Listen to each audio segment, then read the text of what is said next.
Why do people believe what they believe? It's easy to assume that belief is always the result of personal conviction, thoughtful examination, or some private experience. But when we step back and observe human behavior, another pattern becomes hard to ignore. People often believe simply because others around them believe. This isn't unique to religion, but religion offers one of the clearest examples of this herd mentality. In most cases, people are born into a particular faith. They adopt the rituals, stories, and doctrines of their community not after careful analysis, but because these ideas are embedded into the culture they're raised in. It feels natural, it feels obvious, and that feeling of obviousness is precisely what makes it so powerful. Psychologists call this social proof. When everyone around you believes something, your mind takes that as evidence. You don't need to research every claim, because consensus creates the illusion of credibility. After all, if millions of people believe something, surely they can't all be wrong. Can they? The problem is, humans have always been highly social animals. Our survival has historically depended on fitting into groups, following the tribe, aligning with the dominant narrative. That instinct to conform is deeply ingrained in us. It's not a flaw in intelligence. It's a feature of evolution. The brain has limited capacity, so it outsources certain decisions to social cues. If everyone at the village square believes that a particular god controls the harvest, questioning that belief risks more than just intellectual disagreement.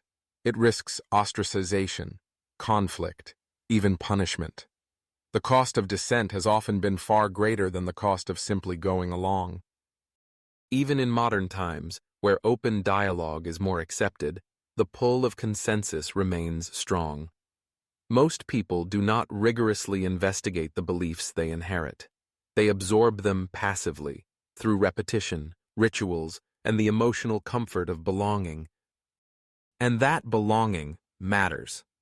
Faith communities often provide tight-knit support systems. They offer meaning, identity, purpose, and shared values.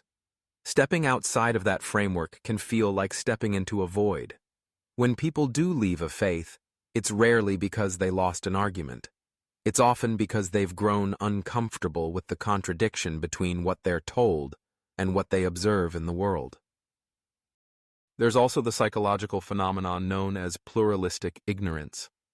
This is where individuals privately doubt or question a belief but assume everyone else is fully convinced. So they keep quiet, reinforcing the appearance of universal agreement. Ironically, everyone might be doubting, but because no one expresses it, the group sustains the illusion of certainty. This is how entire societies can perpetuate beliefs for generations without active reinforcement of their validity. People conform not necessarily out of true conviction, but because conformity itself becomes a survival strategy. And let's not forget the role of childhood. Beliefs instilled at a young age become deeply rooted. A child doesn't critically analyze doctrine. They absorb it as part of the fabric of reality. By the time they develop the cognitive capacity to question, the beliefs have already fused with their sense of identity. Challenging them later feels like tearing at the very core of who they are. This creates a kind of psychological inertia. The longer a belief remains unchallenged, the harder it becomes to question. This isn't because the belief is necessarily true, but because it's embedded into memories, relationships, and a lifetime of emotional experiences. There's a subtle irony here. Many religious people often accuse non-believers of being stubborn or closed-minded, but much of what passes for faith is not a product of open-minded inquiry. It's a product of conformity, repetition, and unexamined inheritance. Philosopher Bertrand Russell once pointed out that the fact that an opinion has been widely held is no evidence whatever that it is not utterly absurd. History is filled with examples: the belief that the earth was flat, that diseases were caused by evil spirits, that certain groups of people were inherently inferior. Widespread acceptance never guaranteed truth. When it comes to religion, the herd mentality often serves to protect not just the belief itself, but the entire social structure built around it. Institutions of faith often wield enormous influence, social, political, even economic. The reinforcement of belief maintains the stability of that structure. Dissent isn't just inconvenient, it's a threat to the entire system. This is why religious authorities have historically invested so heavily in education systems, media, and community rituals. Repetition cements belief, and when belief is intertwined with community, questioning doctrine means risking isolation. Few people are willing to pay that price. There's another factor that keeps herd belief alive: confirmation bias. Once someone holds a belief, the human mind automatically favors information that supports it while dismissing or rationalizing evidence that contradicts it. In a religious context, this bias is amplified by group reinforcement. Every sermon, prayer meeting, and religious celebration strengthens the existing worldview. In fact, some studies have shown that confronting believers with contradictory evidence can actually increase their commitment. This is known as the backfire effect. The challenge isn't just intellectual, it's emotional. The belief isn't simply a hypothesis, it's tied to identity, family, and meaning. This is why debates about faith so often feel futile. It's not about logic alone. It's about the emotional safety net that belief provides. Take that away, and you're not just dismantling an idea, you're dismantling a sense of security. Sociologist Emil Durkheim once described religion as a social glue. It binds people together through shared rituals, symbols, and moral frameworks. But that glue also makes it incredibly hard to walk away, even when doubts emerge. The fear of losing one's place in the social web can keep people clinging to beliefs they privately question. And then there's the issue of authority. In many religious traditions, questioning doctrine is not only discouraged, it's treated as dangerous. The very act of asking critical questions can be framed as rebellion or spiritual weakness. This creates an environment where conformity is not just encouraged, but demanded.